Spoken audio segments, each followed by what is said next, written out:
एकल पालक असलेल्या मुलांच्या सावित्रीबाई फुले एकल पालक बाल संगोपन योजनेच्या माहितीबद्दल मी तुम्हाला थोडं सांगू इच्छितो.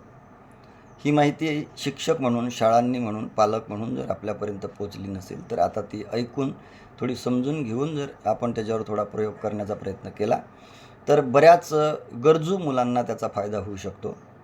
तर अशी एकल पालक मुलं असतील, अनाथ मुलं असतील तर या मुलांना या योजनेचा लाभ मिळतो आणि हा लाभ 2,250 रुपये दरमहा या हिशोबाने 12ही महिन्याचा मिळतो. या योजनेसाठी कुठली मुलं लाभार्थी ठरू शकतात म्हणजे याचा आपण थोडा शोध घेऊ.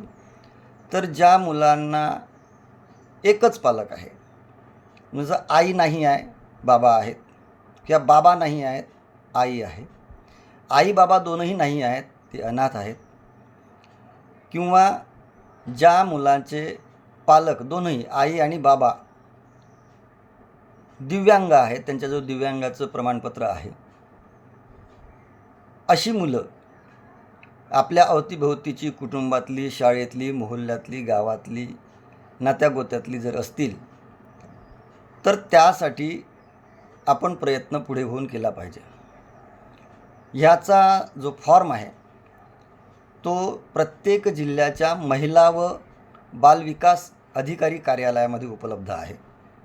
तो माझ्या माहितीप्रमाणे प्रत्येक जिल्ह्याचा थोडा वेगवेगळा आहे, थोडा चेंजेस आहेत, जी काही माहिती त्यांनी केली असेल त्याप्रमाणे तो उपलब्ध करून घ्यायचा. जर एखाद्याला उपलब्ध झाला तर शाळेमध्ये ठेवून द्यायचा.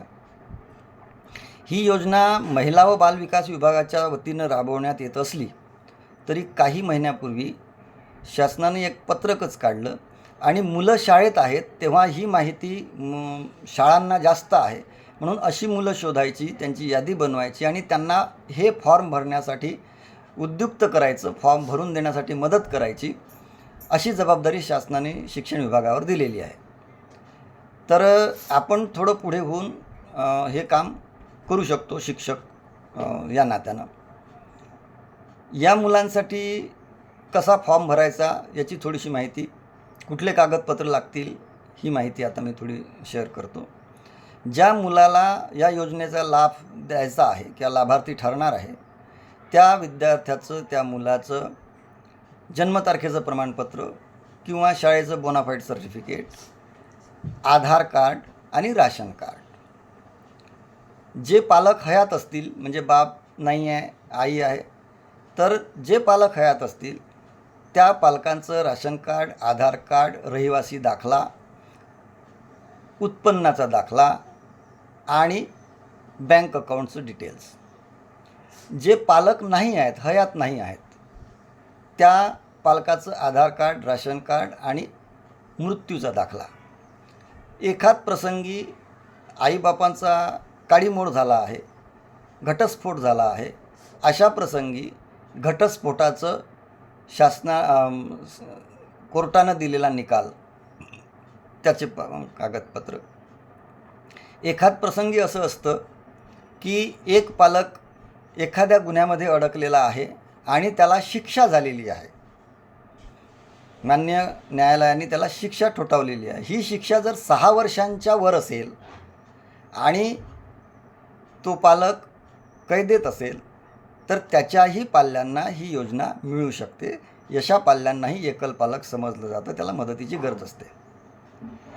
ही मदत 2,250 रुपये दरमहा 12 महिन्यांसाठी असते. मूल 18 वर्षापर्यंतचं असेल तर 18 वर्षापर्यंत ही मदत मिळते, 0 वयापासून 18 वर्षापर्यंत. म्हणून अशा मुलांचे जर जेवढ्या लवकरात लवकर फॉर्म भरले तर त्याला जास्त मदत मिळू शकेल. आता हा फॉर्म कुठे द्यायचा तर जिल्हा महिला व बालविकास विभागाच्या अंतर्गत दर तालुक्याला अभय केंद्र असतं आणि या अभय केंद्रामध्ये हे फॉर्म सबमिट करायचे असतात. हे फॉर्म पुढे त्याचा सामाजिक ऑडिट करून, सोशल ऑडिट करून जिल्हा बालकल्याण समितीकडे रेफर केले जातात आणि तिथे मुलांना बोलवून त्यांच्या मुलाखती घेऊन, पालकांच्या मुलाखती घेऊन मूळ कागदपत्रांची तपासणी केली जाते आणि मग या मुलांची नावं त्या वर्षीच्या यादीमध्ये येतात आणि पुढे ते मूल 18 वर्षाचं होईपर्यंत त्याला ती मदत मिळत राहते. आपण शिक्षक या नात्यानं, आपण समजदार नागरिक या नात्यानं जर थोडा पुढाकार घेतला तर ज्या लोकांना याची माहितीच नाही अशा लोकांना माहिती देऊन, थोडी मदत करून या प्रवाहामध्ये आणून त्यांच्या शिक्षणासाठी हे पैसे उपयोगी पडू शकतील या दृष्टीनं विचार करून त्यांना या लाभापर्यंत पोहोचवू शकतो. आपण हे करूया. आपल्या शाळातील मुलांची नावं गोळा करून त्यांना थोडं मार्गदर्शन करून हे फॉर्म जमा करण्यासाठी इन्सिस्ट करूया. असं जर आपण केलं तर फार मोठं समाजकार्य आपल्या हातून होणार आहे. थँक्यू. धन्यवाद.